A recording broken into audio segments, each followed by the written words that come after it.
buenas tardes a todos. Como dijo Patricio, yo soy miembro de ADS Biodiversidad y bueno, el último año con el proyecto Untitled, perdón, hemos tenido esto de la armonización, ¿no?, que vamos a hablar en este taller, sobre todo con los residuos y las limpiezas que se realizan en playas. Entonces, bueno, esto es un poco lo que tenemos ahora mismo en Canarias.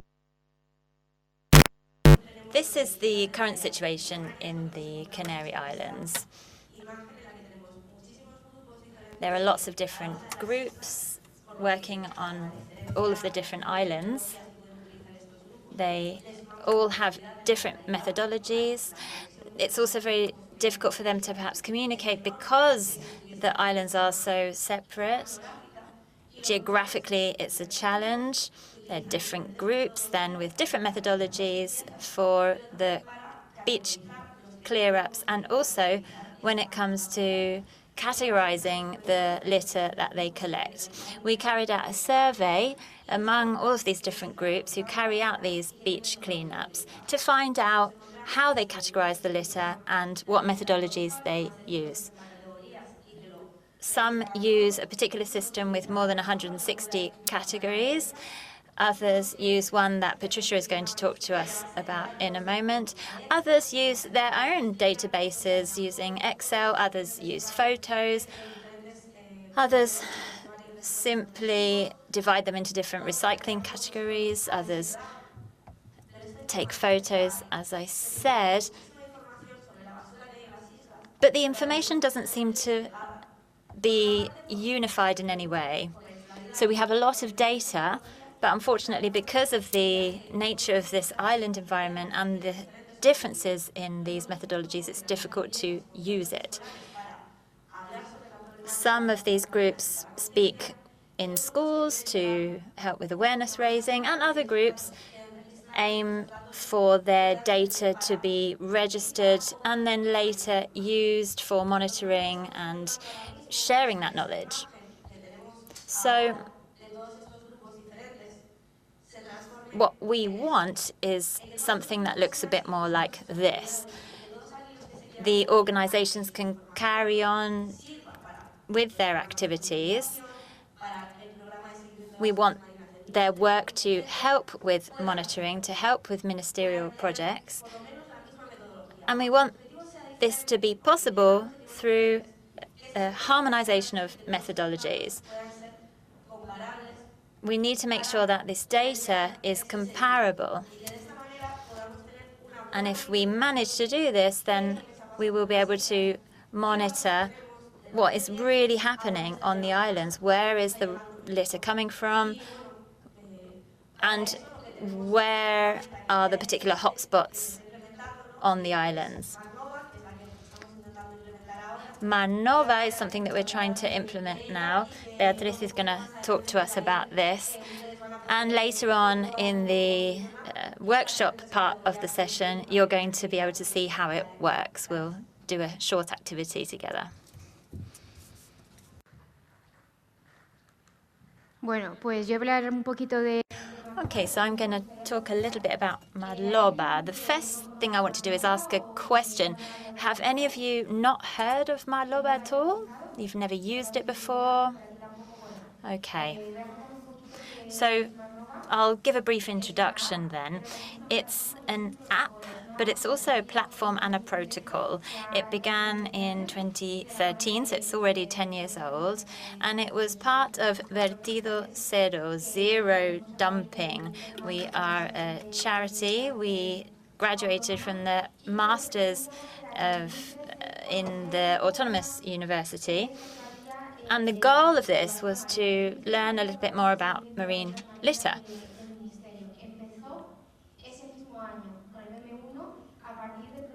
In 2013, from the OSPA Convention, this is where it all began. There are around 120 objects in this OSPA Convention. It has very clear guidelines on the measurements of the beaches that need to be assessed. And for those people who have training in this area, it's a very useful standard to apply in all kinds of different environments. But there was really something missing. We wanted to allow for other people to contribute through citizen science. This is what we call it. It's impossible to use these guidelines with these 120 objects without prior training. And that's why Manova began. The idea was to bring on board other people who want to characterize litter that they found on the beaches, but a little bit more limited, so with only 60 objects.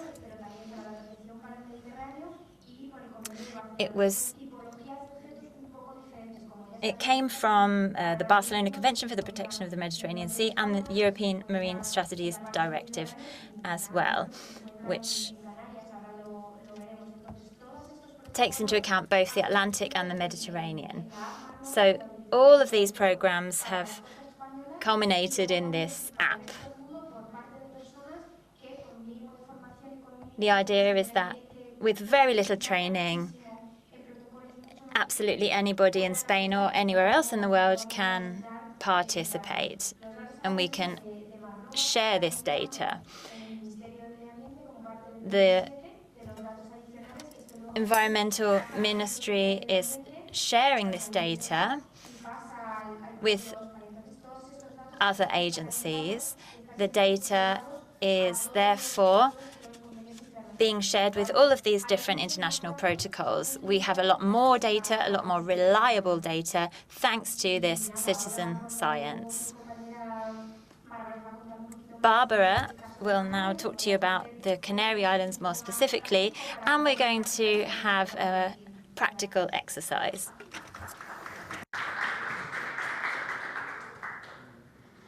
Bueno, siguiendo un poco. I think I sound a bit loud, maybe? No? Okay, thank you. So, along the same lines as my colleague Patricia, we've known for a very long time that the Canary Islands have a big problem with marine litter. And this has been proven by universities here. They were the pioneers in carrying out the first studies about the Atlantic currents that come to Canaries and bring all of these pollutants and this litter. So in 2020, in Fuerteventura, we began this Observatory for Marine Litter. It's financed by European funds. And the goal was to create scientific data with a very solid basis in order to improve governance. We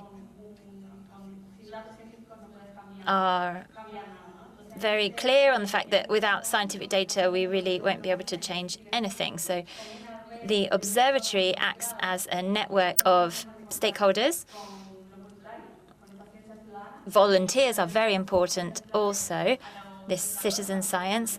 Fisher people are also a key part of this, and of course the government, the municipal government and the island government, waste management services, and of course the universities. We want to make sure that this data is shared, that it doesn't just end up in a dusty database somewhere. We want to send this data to Europe so that scientists can use it. So the project is divided into these three main areas: scientific data, innovation, and waste management.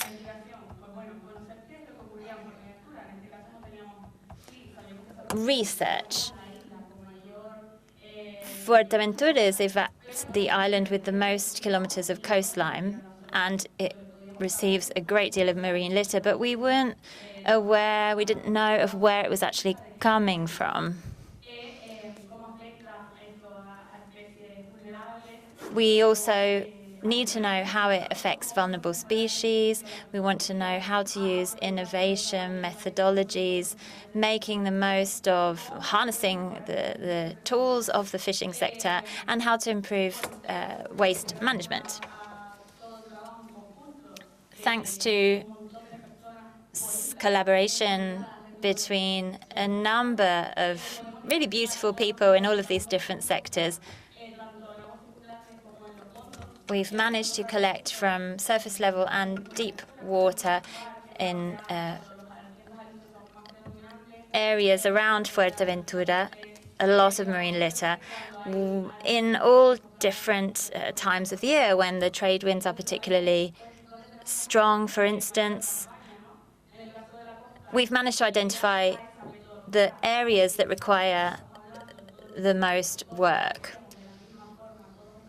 We wanted to make sure that we were all trying to work in the same way, to classify the waste in the same way.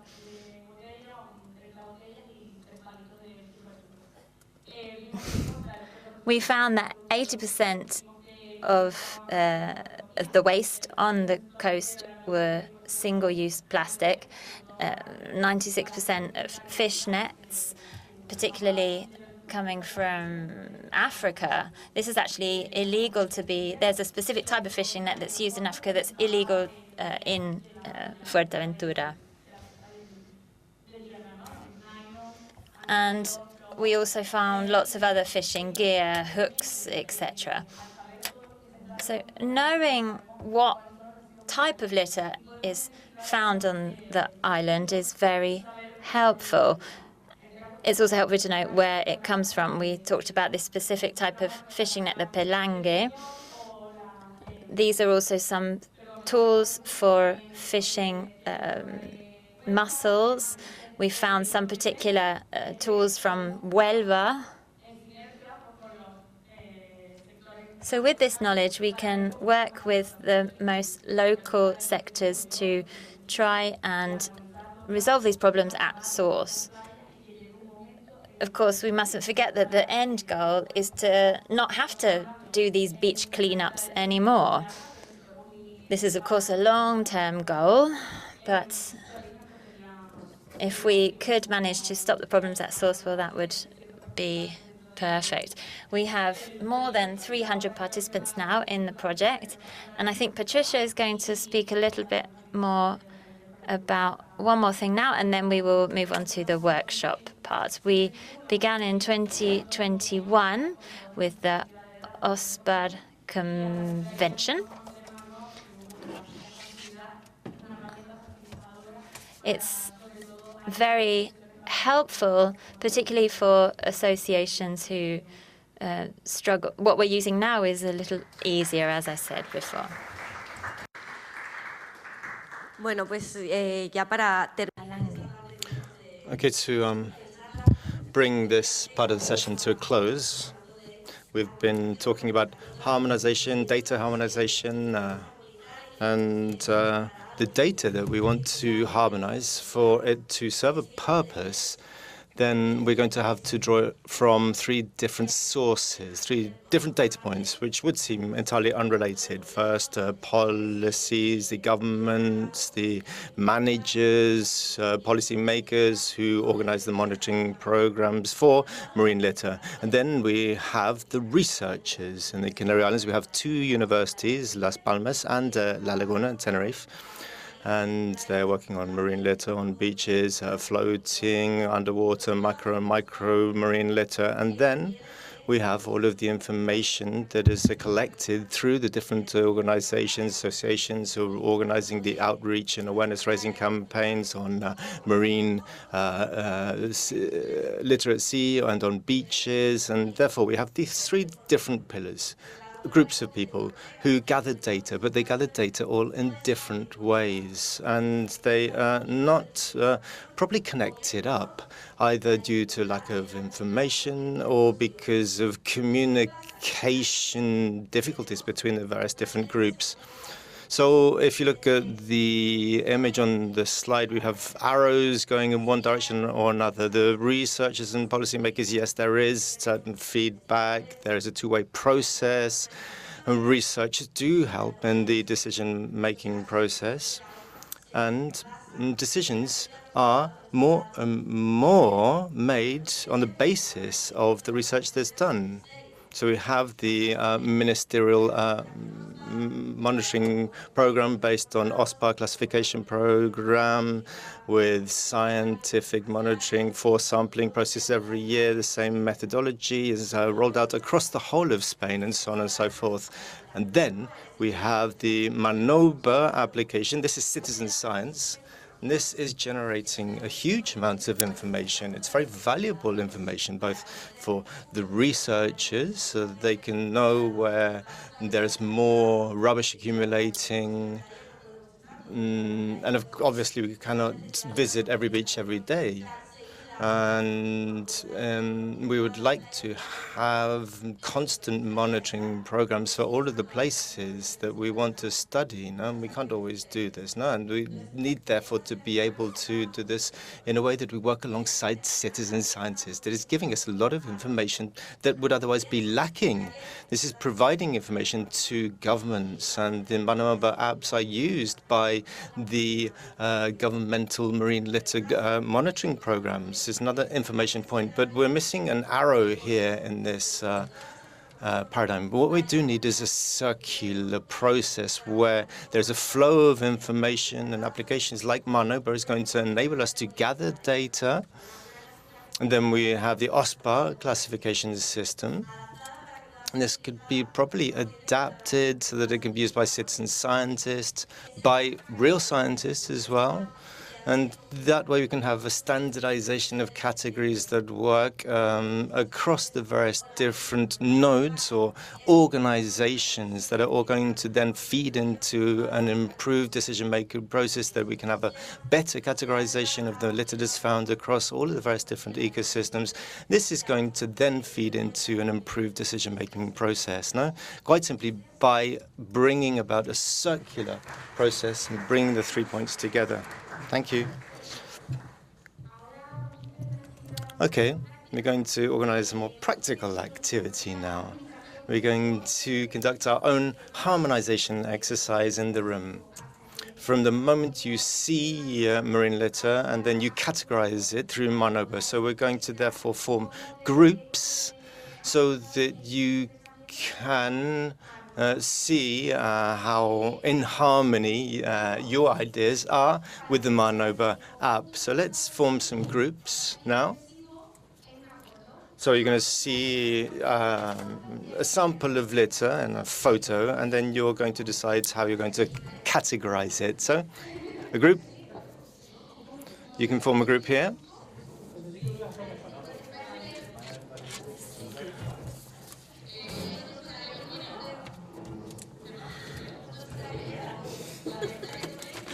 And then you join up with them over here.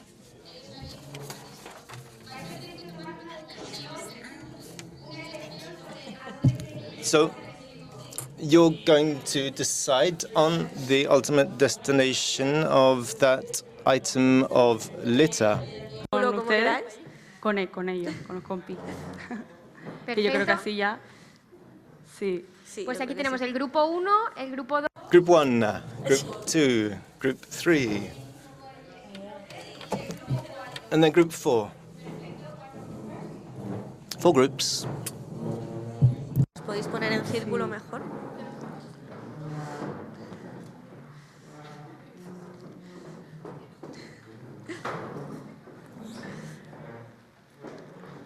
Luego, posteriormente, tendremos un espacio también para debatir si hay algún objeto que ha habido controversia y, además, Patricia... Okay, Patricia has brought a list of the marine litter that is most often found in the Canary Islands. Okay, so we're going to use Kahoot. I don't know if you've ever used Kahoot before, but you have to choose one of the 4 options as quickly as possible, 30 seconds to 1 minute. No, so you have to be fast. and we'll see if you're right or wrong. So, how are we going to identify this particular item of litter? Okay, a piece of plastic 2.5 to 50 centimeters, or bags, or packaging, lollipop sticks, or green straws, or cups, or similar, or blue, other items of unidentified plastic. Cuando lo tengáis listo, levantad la mano, cada uno. When you're done, raise your hands. Okay, group 1, I think you are ready. Group 2, have you got this? Por ahí, grupo 3 y grupo 4 lo tenéis, ¿vale? El grupo 3 lo tenéis listo. You ready over there, group 3?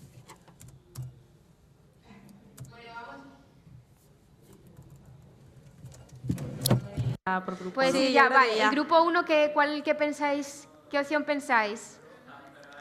What option did you go for, group 1? Los objetos de plástico identificados. Other non-identified, no pieces of plastic between 2.5 50 centimeters. No. The other group? Spokesperson, please. Let's hear from you. El tercero, bolsa. Third option, bags, packaging, lollipop sticks.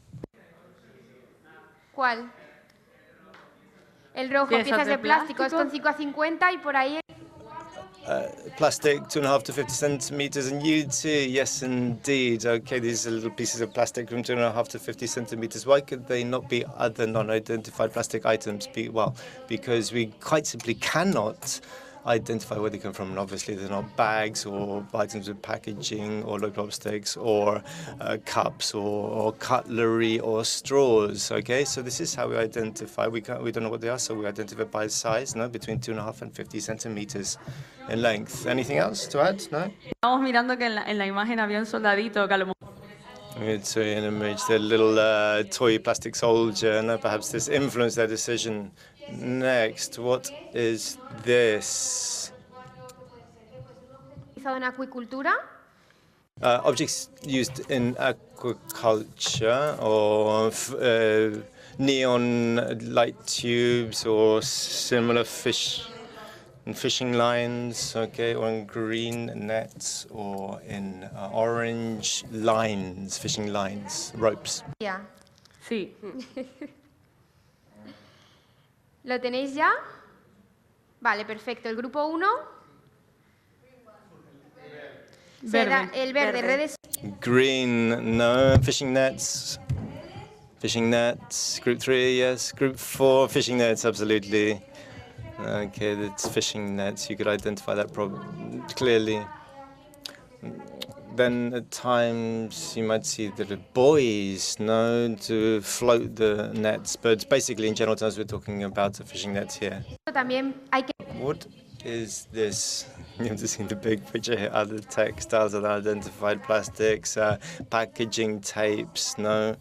Or again, tube lights or bait or lines. Green. Sé que hay bastantes cosas en la imagen, pero sería un poco lo general. You can see a mishmash of different items in the picture, but no, these are pictures that you can see in the Manoba app. If you have a look at the different categories, perhaps you could talk to us a little bit about your experiences working in the field. Yes? Okay, 30 seconds are up. Answer. Group 1, what do you think that this is? Other unidentified plastic items. Group 2. Which do you think is the category that is most suitable for what you can see? No? That's a big tangle of different items, no? Other unidentified plastic? Packaging tapes and wires, no? Group 3, you say light tubes and baits and fishing lines. Yes, okay. If you look at the picture in its totality, what we have is a whole group, a tangle of fishing lines, all tangled up. So this is how we would identify and categorize this, no? So that we could fit it within a category for the app. Now, there is not one single one-size-fits-all category, but certainly this, because of the predominant items in this picture, we would categorize it as such. Sí, porque en general es una maraña de sedales. Por ejemplo, esos otros objetos identificables. Basically, it's a tangle of fishing lines. A lighter doesn't have its own category, no? Or toy, no, or something similar. They don't have their own categories, no? There's not a waste management philosophy here, no? Quite simply, we are talking about a way of being able to categorize something. Then you might break it down and say, no, there's a fishing hook here. No, we're talking about a fishing line. There might be pieces of other non-related items, and quite simply, I'm sure you found all these tangled fishing lines, and often you find all other kinds of plastic objects mixed up in this mess of plastic. No, it's difficult to separate out all of these individual items, no? But also be aware of the fact that what you can see is a tin, a can, and you can probably extract that from this tangled lines, no?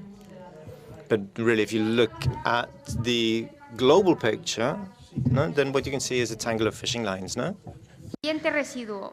Tampoco voy a decir, es que puede ser un envase de... Next picture, it can be food and cosmetics, packaging, boxes, fragments of boxes, industrial packaging, or shopping bags, or bags that contain frozen food or food in general. Aquí lo tienen Sí, por claro. ahí. Sin filosofía. Sin filosofía. Embalaje industrial. Industrial packaging, group 2. Industrial packaging, group 3. Industrial packaging. Yes. It's a sack, basically, that's used for industrial packaging. So these are the traditional sacks that you will have seen, very similar to these reusable potato bags that you find. And many of these are washed up on our shores because they're used ever more. And also there is a considerable problem that we have here with these types of waste, because all kinds of sea animals are becoming entangled in these, particularly sea turtles. So this was not categorized in the Manoba app in specific terms, and therefore we didn't have any specific information for cleanups of this in the Canary Islands. Hablamos con ellos, posiblemente sí que hubiese, pero estuviese escondido. So these types of raffia sacks were often categorized within different categories. People said they're plastic bags. So we received this feedback, the feedback that we spoke about earlier, no? And we saw that there was a problem here with this specific material. Let's therefore create a category so that we could then identify and locate this. No, this is the magic of harmonizing data gathering processes. Now, this is what we can do with our app now. In the past, you couldn't have raffia bags, but now in the Canary Islands, and if you use Manoba, our app, and you look at observations, you can say that I found a raffia sack, and it had entangled a sea turtle at this particular location. So it's very important that we take all of this information and that we classify it correctly so that we can properly monitor the situation. This is very specific type of waste. Some of you may have seen it before or not. So what is it? Is it packaging, wrapping materials? Is it aquaculture objects, piece of plastic for 2.5 to 50 centimeters, or other non-identified plastic items? It's a wee bit difficult. You might not have ever seen it before, but yes, we do find this here in the islands, and perhaps we can talk about this a little bit later. Yes, it is one of the items that we do find very often, and in fact, we've found it often. In fact, there is, if you go outside to the beach waste installation, you might see this. Okay, 1, 2, 3, all the same. Number 4, also objects used for aquaculture. And these are used for the stakes that mussels are being farmed on. Yes. So for Fuerteventura, yes. In fact, when we began to gather this data, we didn't know where these items would come from. We didn't know how to categorize them. No, we have these little plastic items, and we quite simply didn't know what they were. And when we began to work, people thought, because they didn't have prior knowledge of this, thought plastic is plastic. But we saw that this type of waste was being washed up more and more, particularly on the coast of Fuerteventura, and we're finding numbers of 5 to 10 in the length of beach that we study, and these are items being washed up from the mussels growers from the coasts of Galicia, northwest Spain.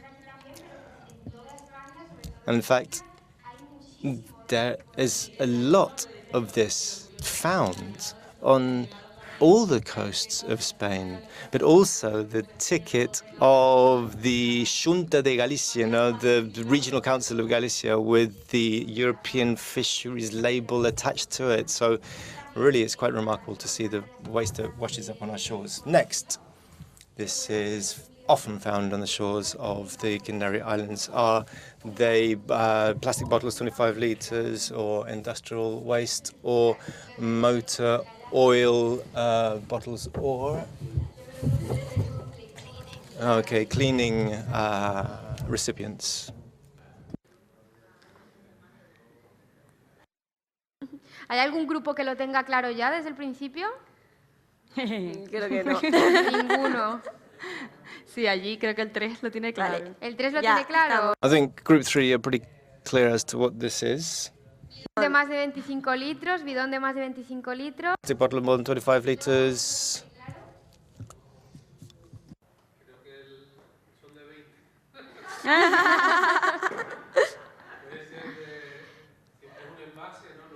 No filosofía del residuo. No es filosofía del residuo. ¿Cuál?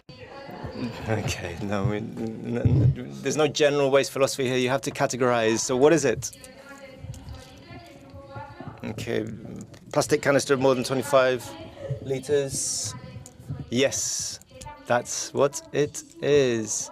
And we find them often here because they're used as flotation buoys.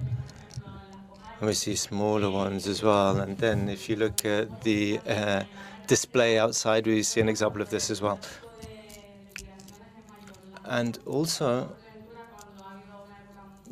when we have these vessels coming to the islands with migrants, then we find these particular canisters because they were used for the petrol used to fuel these makeshift vessels that cross the seas. Entonces tiene dos funciones. Se ha encontrado como boya con unas artes.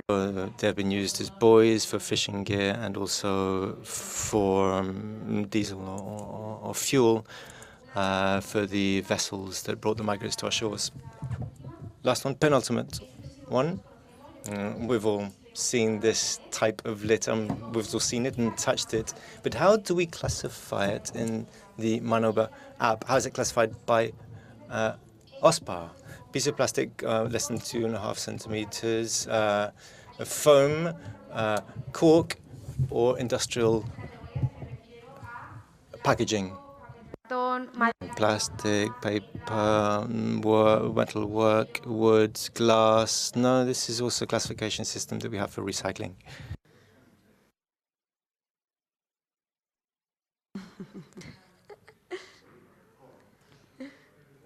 ¿Tenéis por aquí algún resultado?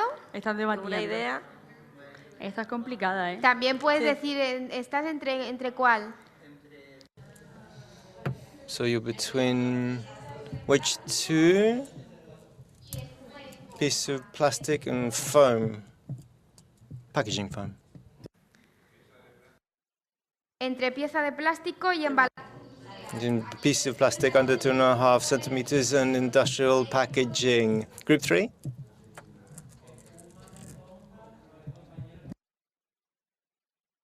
Embalaje industrial y en el grupo Industrial packaging, group 4? Okay, packing foam.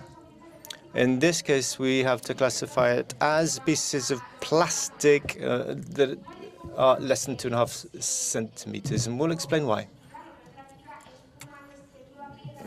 Packing foam is that typical foam that you can, squeeze with your fingers, no? But these are pieces of plastic that you can also squeeze between your fingers, but also we have included cork as well, because that is included within wood recycling categorization.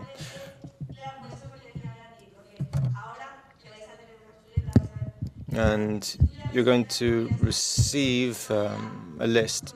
And if you know that we use the term white cork, but obviously we call it white cork in colloquial terms, but it's kind of an unofficial name. That's why there is sometimes confusion. It's not actually wooden cork.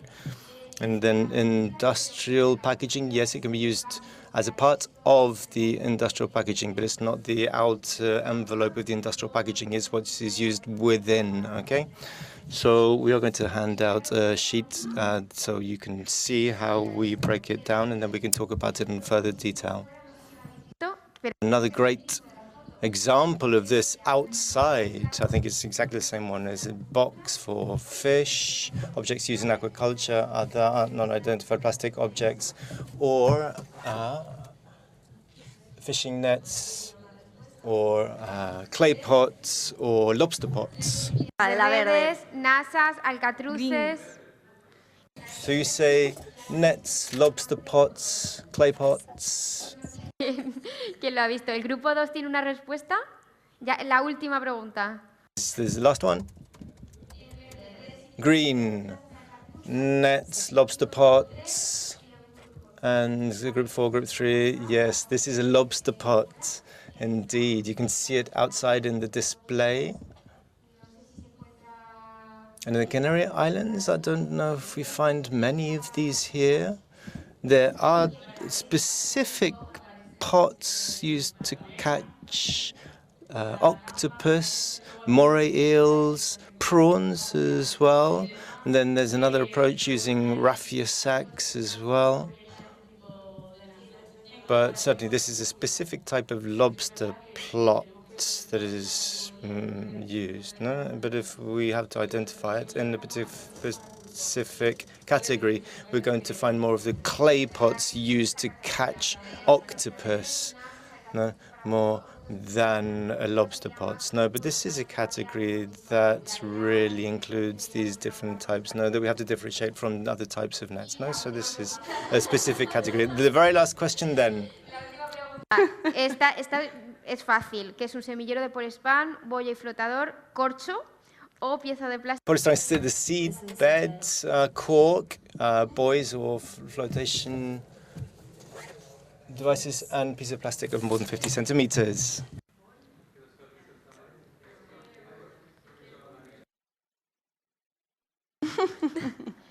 El grupo 1, ¿qué respuesta tiene? Boya. Boyas y flotadores. Buoys and floats, yes, buoys and floats. Next group. Buoys and floats, yeah, and you too. This is what we call a floating cork. No, boy, it's not the wooden cork that we use for bottles. Now, we have a specific category for pieces of plastic of more than 50 centimeters. That's why we do not include this in that category. And this is the last one, the very last one, we promise. Now, you have to be fully aware of the category. So what's it going to be? Other objects related to agriculture, a crate for fish, boxes and fragments of box, or a crate or box of wood. Obviously, this is a box or a crate, but what type of crate is it? Tener muy en cuenta en qué categoría. You also have to think about the category that you're going to put it in. Group 4, I think you're quite clear as to what it is. Yes, Group 4, what do you think it is? We will start with Group 1, so let's start with Group 4 this time. Green one, wooden crate. Okay, Group 2, wooden crate. Group 3?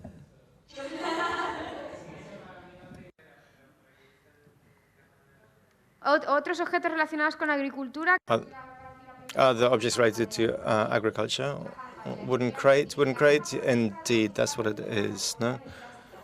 Fish crates within the plastic category. This is a wooden crate, and this is manufactured wood category, and this is a category 4 maneuver. And only wood that has been subject to human manufacturing processes enter within that category. No? You might find driftwood, for example, on the beaches, but that's not going to fit into that category. So that's us. Thank you very much. We're going to share out our worksheet. Sí, Sí. coger un poquito. En realidad... Sí. porque le vas a repartir a todos. Sí, no. Nada, o sea, esto uno por simplemente grupo, para ¿no? que debatáis uno entre por grupo, vosotros. ¿no? Estos son los objetos que más. So just for you to see, these are the most common objects to appear in the Canary Islands. One is beach litter and another is floating litter. These are real photos of things that have been found on the Canary Island coast. Aquí tenéis los de playas. Vale, aquí, estos son los de playa. Y bueno, ¿vale? ya esto ya es el final de la sesión. Quien se quiera quedar debatiendo aquí. This is the end of the session. Please feel free to stay behind if you'd like to continue talking. Well,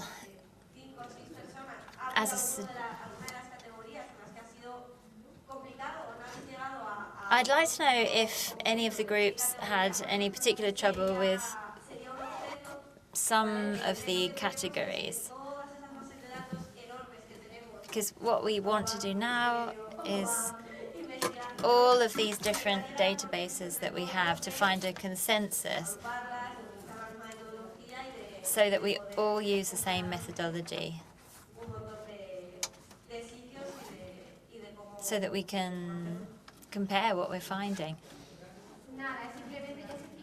Well, that's the end now of the session, so as I say, please feel free to stay behind if you wish, but thank you very much for your participation. It's true that we didn't leave a pause for questions after the presentation, so perhaps somebody has a question now. Please feel free if you do. We've been talking about Manova here because Beatriz is with us, but there are other apps out there that follow the same classification system and have the same methodology. And we want all of these to feed into Europe, and we would like you to all use them.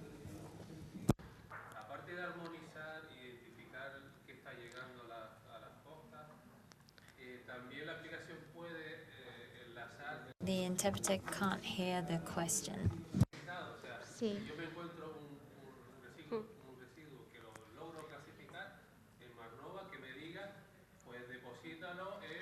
El circulito, mira, si te fijas ahí, el circulito que hay al... If you look at the circle on the image, this does appear in Manova. You can find the name of the object and then a circle, and the color of the circle denotes the color bin that you have to put it into.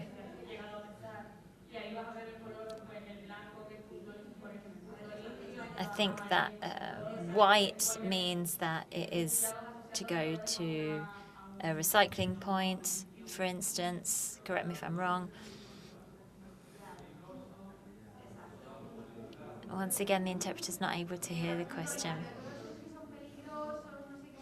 So these safe recycling points are where all of these potentially dangerous items need to go, for instance, car batteries, etc. But in the app, in any case, you will always find the circle with the correct color code to tell you where to dispose of the waste. Any more questions?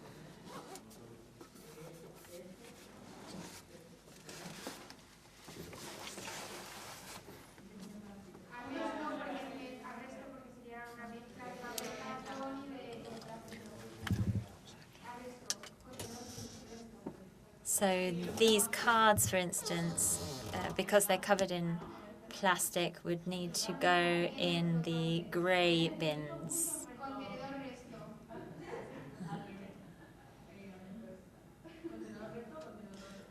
The other waste container.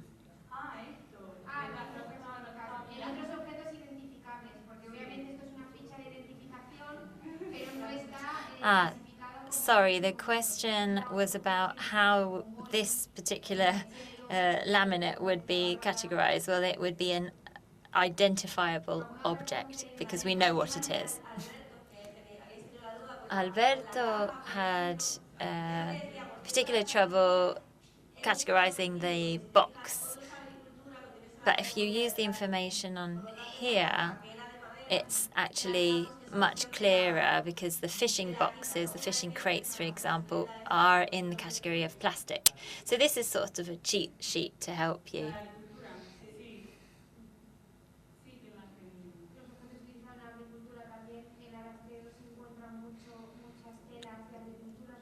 We often find in the trawls lots of agricultural plastic nets and things like that. It all depends on the type of litter collection you're doing. If it's a trawling boat to collect deep sea litter, if it's surface level litter, or if it's beach litter.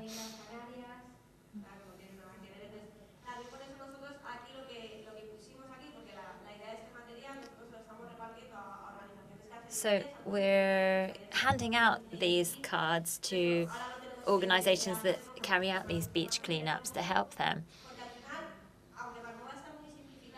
It's true that, yes, Manova is quite clear. It only has 60 categories compared to the 120 of OSPAD. But they often contain objects that never appear in the Canary Islands. But you may find a great deal of them in Galicia, for instance, in A Coruña, in parts of the Mediterranean. You may find other objects that never appear in Galicia. We've put this together then to try and help all of these organizations so that the organizations here are going to be able to see the objects that they're most likely to find. So we're bringing the potential amount of objects down to 20 rather than 60. So it's simplifying it even further. I think on the beach sheet there are only 18.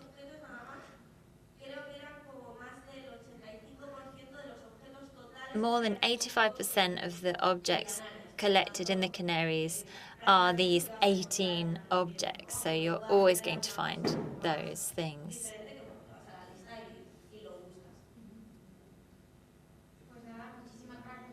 Well, thank you very much for your participation.